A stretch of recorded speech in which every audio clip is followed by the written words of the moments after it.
NASA के सामने भीख मांगने से पहले ये सोचिए, ये मिस्टर भारत जो बैल के साथ स्पेस क्लब के बाहर खड़ा है, इसे अंदर कैसे लाएं? आप सालों से सुनते आए होंगे कि अमेरिका की गवर्नमेंट स्पेस एजेंसी नासा में सारी दुनिया के मुकाबले सबसे ज्यादा भारतीय काम करते आए हैं। But my question is why? और क्या हो अगर ये काबिल दिमाग भारत में अपॉर्चुनिटीज को हाँ बोले और अमेरिका के टेम्पटिंग ऑफर्स को ना? फट जाएगी सबकी। What?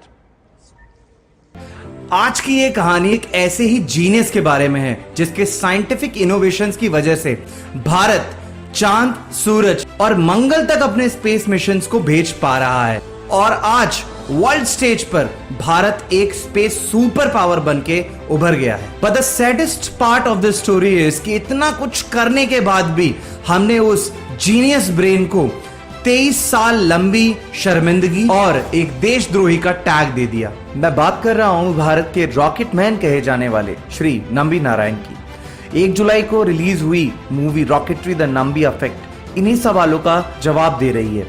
Being a rocket engineer and a space educator, ये वीडियो मैंने उन व्यूअर्स के लिए बनाया है जिन्होंने ये ऑसम मूवी तो देख ली बट इस मूवी में मेंशन्ड रॉकेट जार्गन्स को नहीं समझ पाए। So, without any further delay, let's set lift off. A big hello to all my cosmic minds out there. I welcome you all to this amazing channel of India's first space school, Vyomika Space Academy. Rocketry the Nambi Effect movie को majorly 2 segments में divide किया जा सकता है. Number 1, controversy of Nambi Narayan sir. Number 2, contribution of Nambi Narayan sir. Let's briefly understand the controversy part. So conspiracy शुरू होती है 1994 में जब नंबी सर पे एक मालदीवियन औरत मरियम के साथ मिलके इंडिया के टॉप सीक्रेट स्पेस टेक्नोलॉजी को पाकिस्तान को बेचने के एलिगेशंस लगे और बिना किसी सॉलिड फाउंडेशन के तमिलनाडु स्टेट पुलिस और इंटेलिजेंस ब्यूरो ने नंबी सर को कई दिनों तक फिजिकली और मेंटली टॉर्चर किया। 50 दिनों तक जेल में रहने के बाद सीबीआई ने उन्हें क्लीन चिट दे तो दी बट उन्हीं की सोसाइटी ने उन्हें बैकआउट कर दिया। बेकसूर प्रूव होने के बाद भी उन्होंने लगभग 23 साल अपनी कोर्ट की लड़ाई लड़ी और साल 2018 में फाइनली सुप्रीम कोर्ट ने उन पे लगे सारे चार्जेस को गलत करते हुए उन्हें बाइज्जत बरी कर दिया और साथ ही स्टेट गवर्नमेंट को 1.5 करोड़ की रकम एज अ कंपनसेशन देने को का ऑर्डर किया और 2019 में उन्हें अपने इनक्रेडिबल साइंटिफिक कंट्रीब्यूशंस की वजह से अभी के करंट प्रेसिडेंट श्री रामनाथ कोविंद जी से highest civilian award Padma Bhushan भी मिला। आई होप कि आपको अभी तक पूरी कंट्रोवर्सी समझ में आ गई होगी बट द थिंग इज आखिर नंबी सर ऐसा क्या काम कर रहे थे इसरो के लिए जो उनके खिलाफ इतना बड़ा स्कैंडल प्लान किया गया और क्या उनके कंट्रीब्यूशन सच में इतने बड़े थे कि उन पे लगे हुए इस झूठे केस की वजह से भारत का स्पेस प्रोग्राम कई दशकों तक पीछे चला गया। 400 मिलियन पाउंड के इक्विपमेंट स्कॉटलैंड से उठा लाए मुफ्त में।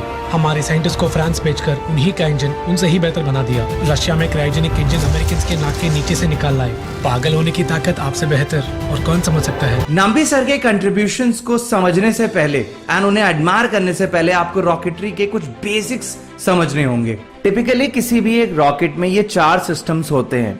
Number 1 structural system, number 2 propulsion system, number 3 guidance system and number 4 payload system. Nambi sir के एक्सपर्टीज रॉकेटरी के प्रोपल्शन सिस्टम में थी जिसमें रॉकेट इंजन और उसमें होने वाले प्रोपेलेंट्स की स्टडी होती है। नंबी सर का यह स्ट्रॉन्ग बिलीफ था कि दुनिया की सैटेलाइट लॉन्च इंडस्ट्री कुछ ही डिकेड्स में एक $multi-billion इंडस्ट्री बन जाएगी एंड इंडिया इस प्रीशियस मार्केट का एक इंपॉर्टेंट प्लेयर बन सकता है। बट उन दिनों इसरो की स्पेशलिटी सिर्फ सॉलिड प्रोपेलेंट रॉकेट इंजन बनाने में थी और अगर इंडिया को सच में ग्लोबल स्पेस इंडस्ट्री में इंपैक्ट क्रिएट करना था तो उन्हें चाहिए थे highly advanced liquid propellant and cryogenic propellant rocket engines. आपके कंफ्यूजन को दूर करने के लिए आइए मैं अब इन तीनों टाइप के रॉकेट इंजन्स के मेन डिफरेंसेस को आपको एक्सप्लेन कर देता हूं। जैसा कि आपने 5th क्लास साइंस बुक्स में पढ़ा होगा कि किसी भी मैटर के 3 फॉर्म्स होते हैं, सॉलिड, लिक्विड और गैस। सो किसी भी रॉकेट इंजन का टाइप उसमें यूज होने वाले प्रोपेलेंट के फिजिकल स्टेट पे डिपेंड करता है। अगर प्रोपेलेंट सॉलिड स्टेट में है तो सॉलिड प्रोपेलेंट रॉकेट इंजन, और अगर लिक्विड स्टेट में है तो liquid propellant engine. Rocket science में प्रोपेलेंट का मतलब होता है mixture of rocket fuel and इस फ्यूल को बर्न करने के लिए ऑक्सीजन देने वाला केमिकल कंपाउंड जिसे ऑक्सीडाइजर कहते हैं। आइए मैं ब्रीफली डिस्क्राइब करता हूं एक सॉलिड प्रोपेलेंट रॉकेट इंजन के डिजाइन और उसकी फंक्शनिंग को। इस टाइप के रॉकेट इंजन में मेनली 4 कंपोनेंट्स होते हैं। एक इग्नाइटर जो उसके हेड पे फिक्स होता है, इंजन में एंड में लगा उसका एक नोजल, एक हाईली प्रोटेक्टिव केसिंग और उसमें स्टोर्ड होता है सॉलिड फॉर्म में रॉकेट का प्रोपेलेंट। एक सॉलिड रॉकेट इंजन की फंक्शनिंग काफी सिंप्लीफाइड होती है। इस प्रोसेस में पहले रॉकेट इंजन हेड पे लगा इग्नाइटर एक स्पार्क क्रिएट करता है जिससे स्टोर्ड सॉलिड प्रोपेलेंट मिक्सचर को इग्निशन मिलता है, एंड देन जब ये इग्निशन एक कंबशन में बदल जाता है तब बहुत हाई वेलोसिटी से रॉकेट के बैक में लगे नोजल के थ्रू इस एग्जॉस्ट गैस को रिलीज किया जाता है, जिससे इस सॉलिड प्रोपेलेंट रॉकेट इंजन को अपना रिक्वायर्ड थ्रस्ट मिलता है।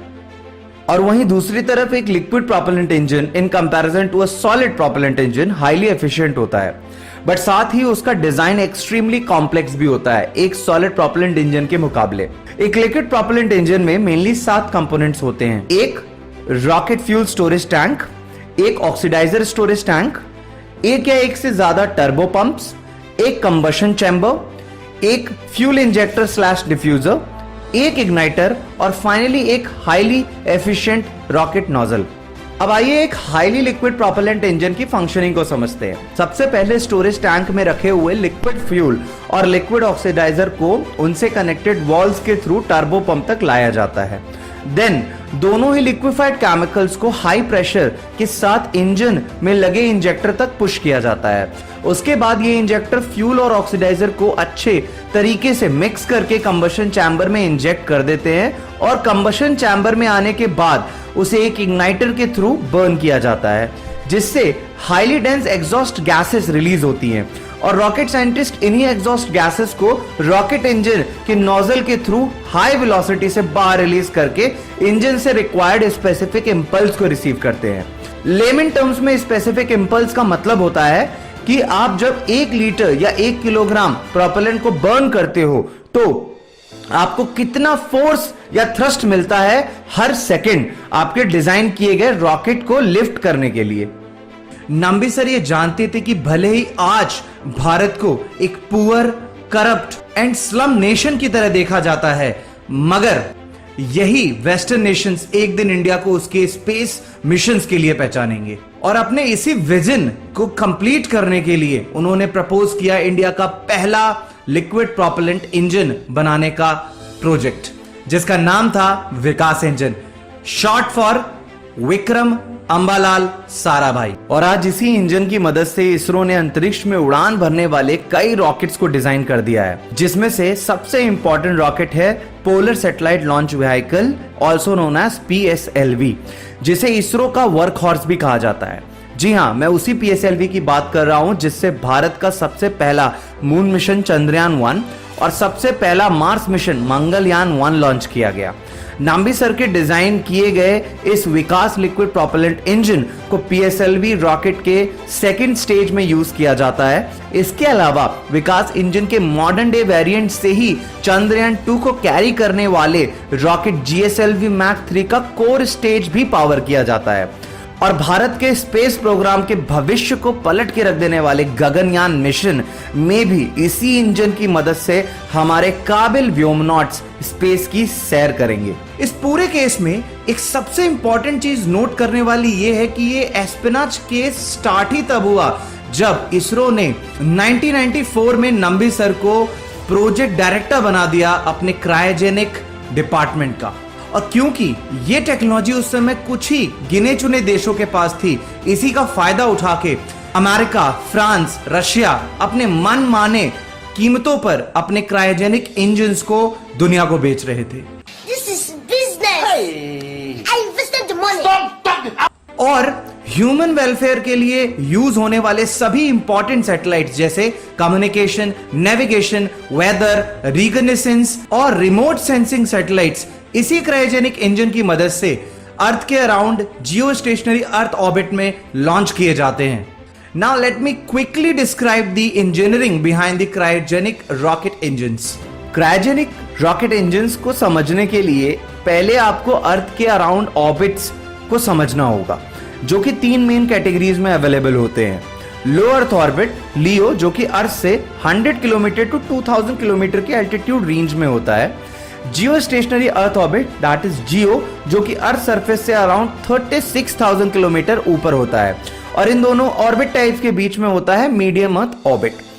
अब यहां समझने वाली फिजिक्स ये कहती है कि जितना ही आपका एल्टीट्यूड रेज होगा, आपका सराउंडिंग टेम्परेचर उतना ही ड्रॉप होगा।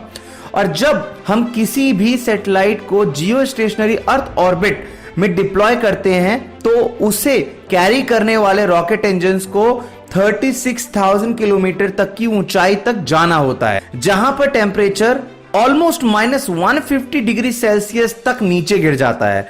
और क्योंकि रेगुलर लिक्विड प्रोपेलेंट इंजन जैसे इसरो के विकास इंजन में यूज होने वाला fuel unsymmetrical dimethyl hydrogen, in short UDMH, और oxidiser nitrogen tetra oxide N2O4 इतने हाई एल्टीट्यूड्स पे जाके इजीली फ्रीज हो जाते हैं। इसलिए नॉर्मल इंजन्स को ऐसे डीप स्पेस मिशंस के लिए यूज ही नहीं किया जा सकता। एक टिपिकल क्रायोजेनिक रॉकेट इंजन में ऐसे फ्यूल और ऑक्सीडाइजर्स का इस्तेमाल होता है जो -150 डिग्री सेल्सियस या उससे भी कम के टेम्परेचर पर फ्रीज ना हो। और क्रायोजेनिक इंजन्स में सबसे ज्यादा यूज होने वाला फ्यूल है हाइड्रोजन और ऑक्सीडाइजर है ऑक्सीजन। इनफैक्ट क्रायोजेनिक प्रोपेलेंट्स के तौर पे यूज होने वाली हाइड्रोजन और ऑक्सीजन दोनों ही लिक्विड स्टेट में होती है, और लिक्विड स्टेट में कन्वर्ट करने के लिए इन्हें एक हाईली कॉम्प्लेक्स प्रोसेस से गुजारा जाता है। और फाइनल यूज के टाइम लिक्विड हाइड्रोजन का स्टोरिंग टेम्परेचर होता है -253 डिग्री सेल्सियस। और इतने ठंडे टेम्परेचर पे भी फ्रीज ना होने की वजह से ही इन दोनों प्रोपेलेंट्स को डीप स्पेस का कोल्ड टेम्परेचर भी फ्रीज नहीं कर पाता। और ऐसे इंजन्स इजीली किसी भी पेलोड को जियो स्टेशनरी अर्थ ऑर्बिट या इंटरप्लैनेटरी ऑर्बिट्स में डिप्लॉय कर सकते हैं।